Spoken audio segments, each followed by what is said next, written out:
Hey everyone, and welcome back for another deep dive.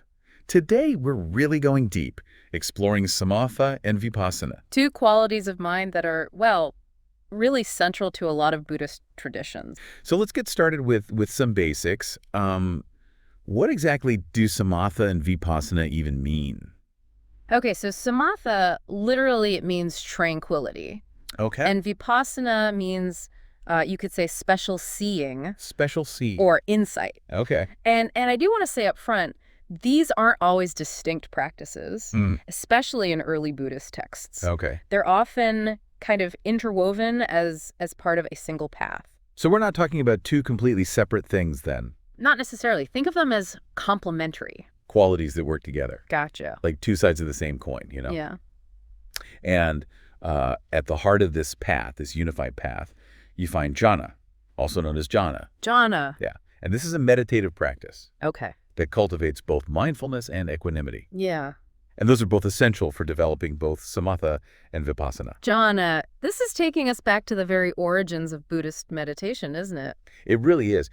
Early Buddhist texts, like the Pali Canon, Yeah. present samatha, jhana, and vipassana as interconnected, elements of a single path, not separate techniques like we sometimes understand them today.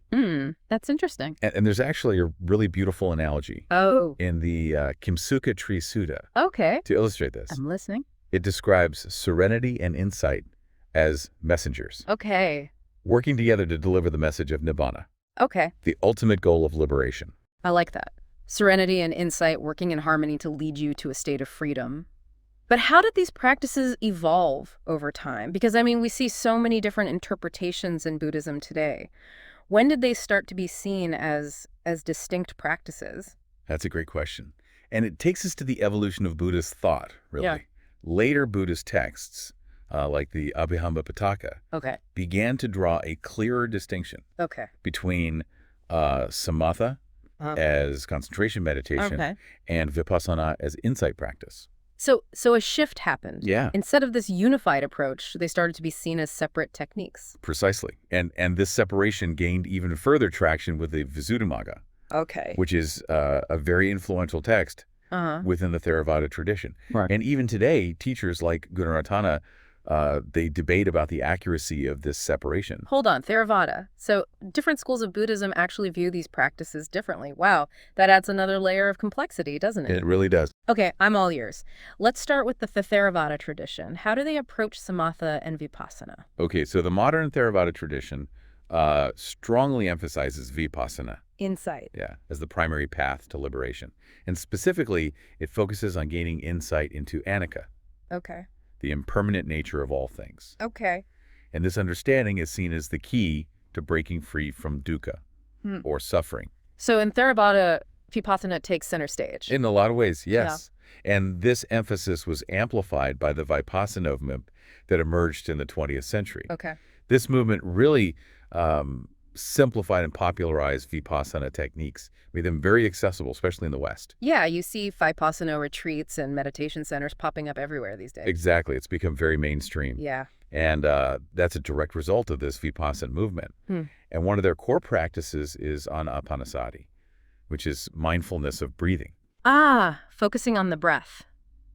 I can see how that simple practice can be a really powerful entry point for cultivating both tranquility and insight. Exactly. But it is worth noting that even within Theravada, there's an ongoing debate about the relative importance of samatha versus vipassana. Okay. Some critics argue that solely focusing on vipassana without the grounding of samatha can actually be problematic. So even with the prominence of vipassana, samatha still holds a significant place in the Theravada context. Absolutely. It's all about balance, and that's a key takeaway when you explore the historical context of these practices. That makes sense. Okay, so we've got Theravada with its emphasis on insight, but I'm guessing there's more to the story, right? Oh, yeah. What about other branches of Buddhism, like Mahayana? How do they view these practices? Great question. Mahayana traditions actually kind of flip the script. Okay. They see shamatha as a necessary foundation for Vipassanā, a prerequisite, you could say, for developing clear insight. So in Mahayana, the order is reversed. Samatha comes first, then Vipassana. You could say that. In Mahayana, you cultivate deep tranquility, deep concentration Okay. through shamatha Yeah. to prepare the mind for the profound insights of Vipassana. And what are those insights focused on in Mahayana? Two key concepts. Yeah. Shunyata, meaning emptiness, Okay. and Buddha nature. Mm-hmm. The inherent potential for awakening within all beings. Okay, emptiness. This feels like we're venturing to some deep philosophical waters here. It's a complex concept, Yeah. but incredibly profound. Shunyata points to the idea that all things lack inherent existence. Okay. Think of it like a wave.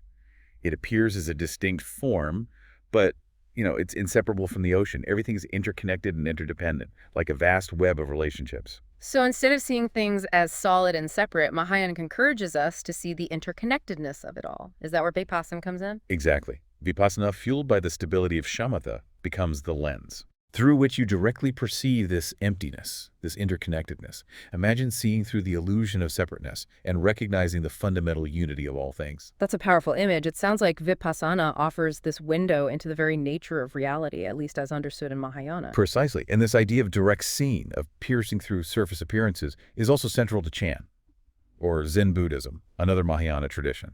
Zen. Known for its enigmatic masters and love of paradoxes. How does this direct seeing manifest in Zen? Well, Zen emphasizes the simultaneous practice of shamatha and vipassana. In a concept called silent illumination, it's about cultivating a state of clear, non-conceptual awareness, experiencing reality directly, unfiltered by thoughts and judgments. It's like dropping the mental chatter and simply being present with what is. That sounds incredibly challenging, but also incredibly freeing. It's making me want to grab a cushion and start meditating right now. But before we all run off to find our Nirazafu, let's explore one more branch of Buddhism, Indo-Tibetan traditions. What role do Samatha and Vipassana play there? Okay, so Tibetan Buddhism approaches these practices very systematically, Okay. drawing heavily from a key text Okay. called the Bhavana. Okay. And this text outlines two main approaches. Okay. First, there's a gradual path Okay. where shamatha and vipassana are combined, kind of step by step, Uh-huh. to abandon disturbing emotions Okay. and cultivate wisdom. A gradual path sounds like a very patient and methodical journey towards liberation. Precisely. But there's also a more direct approach Oh. that's found in practices like Mahamudra and Sokchen. Okay. And these emphasize directly recognizing vipassana by simply looking into one's own mind. Wait, you're saying you can bypass all the gradual cultivation and just directly access Vipassana? That's the essence of the direct approach. It's about recognizing the inherent purity and clarity of your own mind, something that's already present within you. It's a powerful concept, but it often requires guidance from a skilled teacher. I can see how that would be crucial, yeah. But there's one more piece of the Indo-Tibetan puzzle that caught my attention. The 9 mental abidings, what are those all about? The 9 mental abidings provide a really fascinating model for developing shamatha. Imagine you're trying to focus on a single object, like a candle flame. Okay. At first, your mind's all over the place, right? Scattered, flitting around like a butterfly. But with practice, your attention, it stabilizes. It becomes more like a moth, gently drawn to the light. And that sense of effortless focus, that unwavering attention, that's the power of cultivating samatha. That analogy really brings it to life. It's not just about zoning out, but actually training your mind to be both focused and present. Exactly. And this focus, the samatha, then becomes the foundation for deeper insights. Exactly. The 9 mental abidings highlight the gradual, disciplined nature of shamatha cultivation, a process that lays the groundwork for profound vipassana insights. This is all so fascinating. It's making me think about the potential applications of these practices beyond just traditional Buddhist settings. Wow. We mentioned earlier that there's been some scientific research on Vipassana meditation. What are researchers finding? So there's a very compelling study Okay. by Al-Husseini and colleagues, Okay. and they investigated the effects of a 10-day Vipassana retreat. Okay. What they found was remarkable. Oh. Participants experienced significant improvements in anxiety and depression levels, along with positive changes in their overall health scores.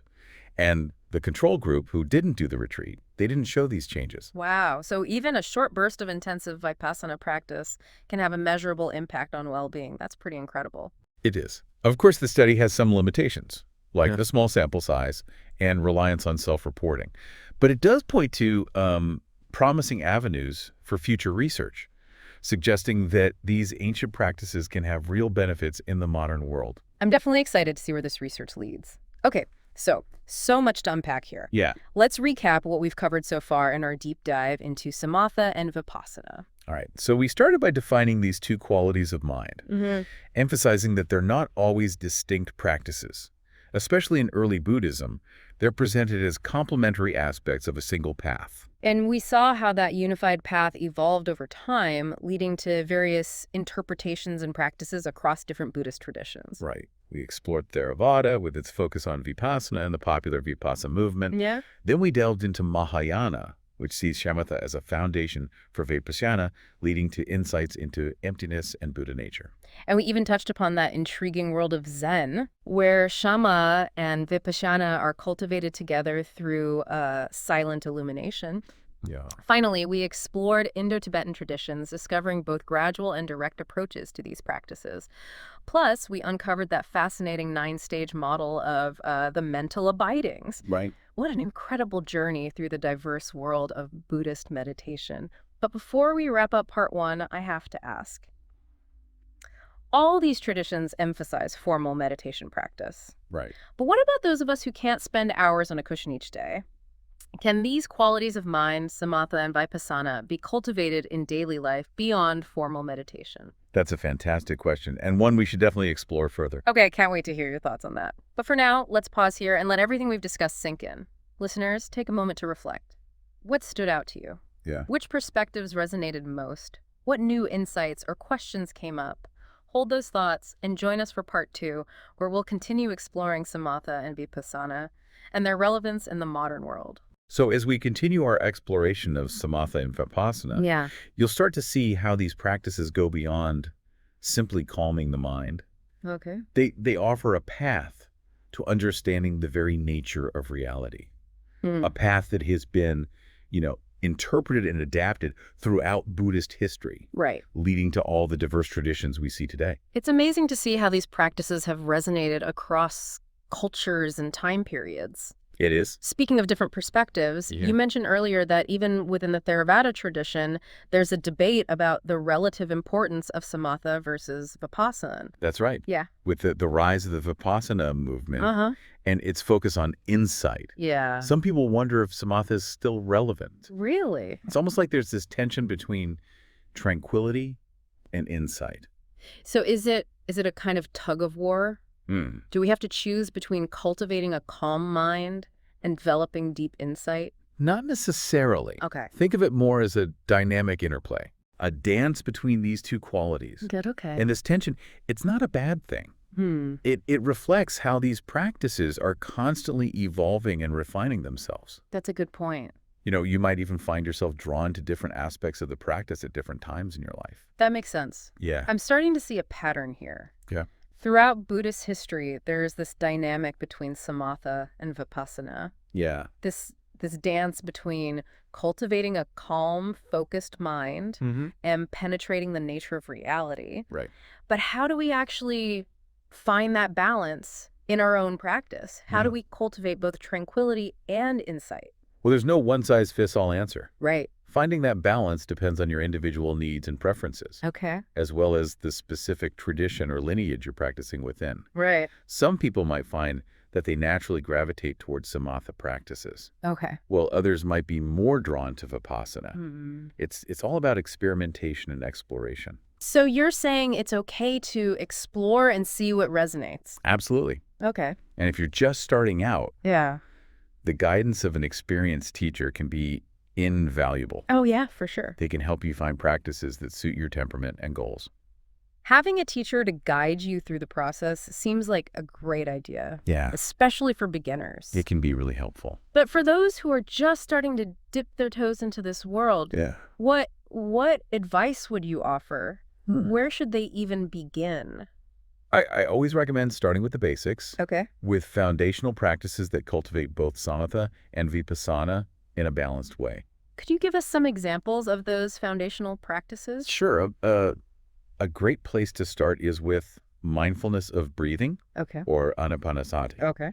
This simple yet profound practice is, well, it's common to almost all Buddhist traditions. Focusing on the breath. Yeah. It seems so simple, yet I I know. know from my own experience it can be surprisingly difficult to stay present with it. Oh, yeah. Our minds tend to wander. They do. And that's where the practice of samatha comes in. Right. Training your mind to become more stable, Okay. more concentrated. So through consistent practice, Yes. we can strengthen our ability to stay with the breath, Right. resisting those tempting distractions. It's like building that muscle. But how does this lead to Vipassana? As your mind becomes more settled and still, Okay. it creates space for Vipassana to arise. Okay. You start to see the nature of the breath more clearly. Mm. Its impermanence, Uh-huh. its subtle changes. Yeah. It's like using a microscope Okay. to observe something you've never truly seen before. That's a great analogy. Yeah. It's like the breath becomes a gateway Yeah. to understanding the impermanence, Mm-hmm. the interconnectedness and emptiness we talked about earlier. Exactly. Mindfulness of breathing is so powerful because it's accessible to anyone, Right. regardless of background Yeah. or experience. It's a direct path to both samatha and vipassana. Okay, so we have mindfulness of breathing as a solid starting point. Right. But let's say someone's been practicing for a while Uh-huh. and is comfortable with the basics. Okay. What are some other practices they might explore to deepen their understanding of samatha and vipassana? The Vipassana movement offers a range of practices Okay. that build upon the foundation of Anapanasati. Okay. One common technique is body scanning, Body scanning. where you systematically bring your attention to different parts of your body, Okay. noticing the sensations that arise. You're right. It's fascinating how much we tune out our bodies in daily life. We do. I've tried body scanning before. Yeah. It's amazing how much we're missing. Right. It's a whole universe of sensations waiting to be explored. Really? And by bringing mindful attention to these sensations, Mm-hmm. you start to see how they're constantly changing, Yeah. arising and passing away. Another way to directly experience impermanence. Exactly. Core insight of Vipassana. Yes. And as you become more attuned to the subtle nuances of bodily sensations, Yeah. you also develop greater sensitivity to the interplay between your body and mind. That's right. You mean how our thoughts, Yeah. emotions, and beliefs Right. can manifest as physical sensations. Right. Wow. And this awareness is incredibly valuable in helping us to break free from unhelpful patterns Yeah. and cultivate greater well-being. Okay, so body scanning is another great tool in the Vipassana toolkit. It is. But what about the Samatha side of things? How Mhm. can we cultivate deeper levels of tranquility, Okay. especially when our lives are so busy and chaotic? Well, Indo-Tibetan traditions offer some powerful practices for developing samatha. Okay. One that I find particularly helpful is called Samatha-Vipassana. Wait a minute. Isn't that the term we've been using for both qualities of mind combined? It is. But in the Indo-Tibetan context, Okay. it also refers to a specific type of meditation practice Okay. where you focus your attention on a chosen object, such as an image of the Buddha Okay. or a mantra. So instead of the breath, you're using a visual or Yeah. auditory anchor to focus the mind. Precisely. Okay. And as you maintain your attention on this object, Mm. you gradually cultivate a state of deep absorption and tranquility known as samadhi. Samadhi. Yeah. That's a term we haven't really explored yet. Right. What is it exactly? Now imagine a state of mind so focused, Okay. so absorbed in the object of meditation Yeah. that all other thoughts and distractions, they just fade away. Wow. This is samadhi, Okay. a state of profound mental concentration, Mm. a one-pointedness of mind that transcends ordinary awareness. Okay. You could say it's a kind of blissful absorption, Okay. a temporary suspension of the usual mental chatter. Wow, that sounds incredible. Like Yeah. a mental vacation. It can be. But it makes me wonder, is that the ultimate goal? Are we just trying to escape reality? No, not at all. Okay. Samadhi isn't the end goal in itself. Okay. It's actually a powerful tool for cultivating deeper Vipassana insights. Really? Think of samadhi as the calm, clear water Okay. that allows you to see the bottom of the lake Okay. without that stillness. Yeah. The water's too murky to see anything clearly. Okay, so Samatha-Vipassana meditation, with its focus on a chosen object, Yeah. is one way to access samadhi Right. and ultimately cultivate vipassana. Yeah. But are there other ways to access these deeper states of consciousness? There are, and this is where things get really interesting. Oh, The Mahayana and Vajrayana traditions okay. offer practices that tap into Vipassana directly Okay. without relying on prolonged samatha cultivation. I'm intrigued. What are some of those practices? Well, practices like Mahamudra and Dzogchen Okay. in the Indo-Tibetan traditions, Uh-huh. as well as certain forms of Zen practice, Yeah. emphasize the inherent purity Okay. and clarity of the mind. Are you saying that vipassana is already within us, even without formal meditation practice? That's the core insight of these traditions. Wow. You don't have to create something new. Okay. You're uncovering what's already there, Hmm. a natural wakefulness that's always available. That's a mind-blowing concept. It is. But how do we access this inherent wakefulness? How do we uncover what's already there? These advanced practices often involve very specific instructions Okay. and guidance from a highly realized teacher. So it's not something you can just pick up from a weekend workshop. Probably not. Okay. But even if you're not ready for those advanced practices, Yeah. their underlying principles can be incredibly helpful. What can we learn from those traditions even if we're not practicing Mahamudra or Dzogchen? They teach us that Vipassana doesn't need to be acquired or developed. It's already present within us, Okay. like a hidden treasure Yeah. waiting to be discovered. So instead of striving to achieve Vipassana through effort, Yeah. it's more about letting go, Right. about relaxing into the natural state of mind. Exactly. And that's a profound insight that can inform your practice, Yeah. even at the most basic level. I'm starting to see how all these different traditions, with their unique approaches, Right. ultimately point to the same truth. Yeah. Samatha and Vipassana aren't separate destinations, Right. but interwoven aspects of a single path. Mm-hmm. A path that leads to a deeper understanding of ourselves and the world around us. Beautifully said. And that path, as we've seen, Yeah. is as diverse as the human mind itself. It is. There's no right or wrong way to practice. There isn't. So it's not about finding the one perfect technique, Right. but rather about discovering what works best for you Yeah. on your own unique journey. Exactly. It's about finding a practice. Or combination of practices that resonates with you, Right. that supports your journey towards greater awareness and liberation. This is all so inspiring. Yeah. But it can also be a little overwhelming, Yeah. especially for someone just starting out. It can. There are so many different traditions, techniques, and teachings. Right. How can we navigate this vast landscape without getting lost in all the complexities? That's a great question. Yeah. And one that we'll explore further in the final part of our deep dive. Okay. But for now, let's take a moment Yeah. to let everything we've discussed sink in. Yes. A moment to pause and reflect. Yeah. What has stood out to you so far? Which perspectives or practices resonate most deeply? Right. What new insights or questions have arisen? Yeah. Hold on to those thoughts. Yeah. And join us in part 3 Okay. as we wrap up our exploration of Samatha and Vipassana.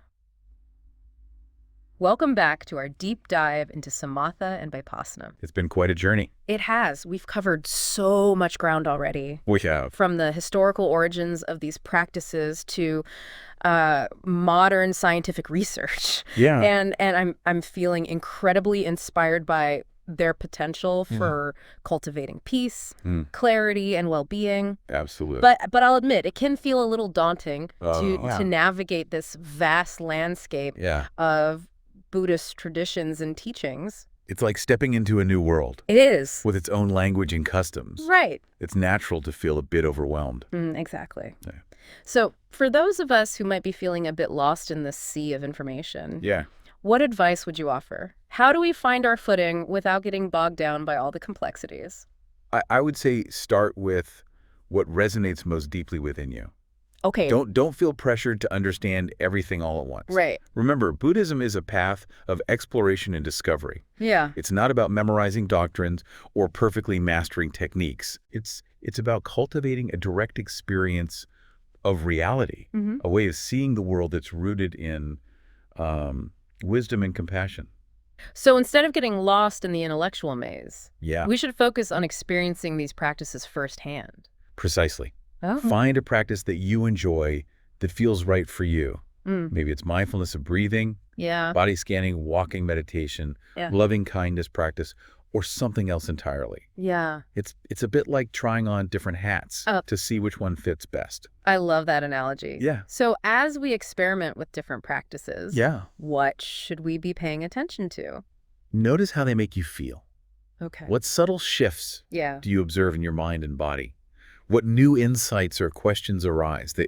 The real magic of Samatha and Vipassana Yeah. lies in their ability to reveal those hidden depths within us, to uncover our own innate wisdom and clarity. This reminds me of those Mahayana and Vajrayana teachings we discussed. The idea that Vipassana isn't something we need to acquire, Right. but something we already possess, like a hidden treasure waiting to be unearthed. Exactly. And Samatha, with its tranquility and focus, Yeah. becomes the key that unlocks that treasure chest. It does. By cultivating stillness, we Yeah. create the conditions for insight to emerge organically. It's like that dance we talked about earlier. Yeah. The dynamic interplay Right. between cultivating a calm mind Yeah. and allowing insight to arise spontaneously.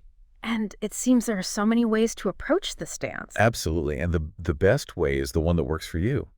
It's about finding that sweet spot between effort and surrender, Okay. between cultivating and allowing Yeah. trust your own inner wisdom to guide you. So as we deepen our practice, this balance is something that's constantly evolving. It is. It's an ongoing process of refinement, Okay. of learning to listen to your own inner compass. Don't get discouraged if you hit roadblocks Right. or experience moments of frustration. Yeah. It's all part of the journey. This really resonates with me. Yeah. It's not about adhering to rigid rules, Right. but about developing a deep and intimate relationship with our own minds. Exactly.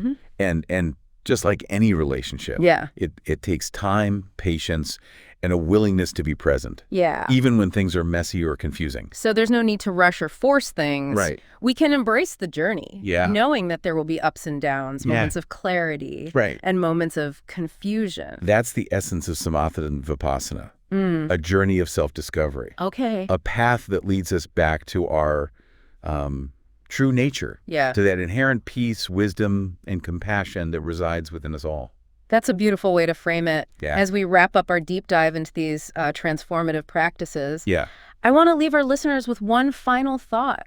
If Samatha and Vipassana are qualities of mind that we can cultivate beyond formal meditation, Right. how might they show up in our everyday lives? That's a wonderful question to consider. Yeah. I think it comes down to bringing mindful awareness Okay. to each moment, Uh-huh. to seeing the world with fresh eyes, Yeah. and responding to challenges with wisdom and compassion. It's about bringing those insights from the cushion Right. into every aspect of our lives. Yeah. Our relationships, our work, our interactions with the world. So we can integrate these practices into every aspect of our lives. Yes. Allowing them to transform not only ourselves, but also the world around us. That's the beautiful potential of Samatha and Vipassana. They offer us a path to wake up to the present moment, Yeah. to live with more awareness, Okay. kindness, and wisdom. What an inspiring vision. It is. And with that, Yeah. we come to the end of our deep dive into Samatha and Vipassana. Thank you for joining us. Thank you for joining us on this journey of exploration. It's been a pleasure. May your own path be filled with peace, clarity, and awakening.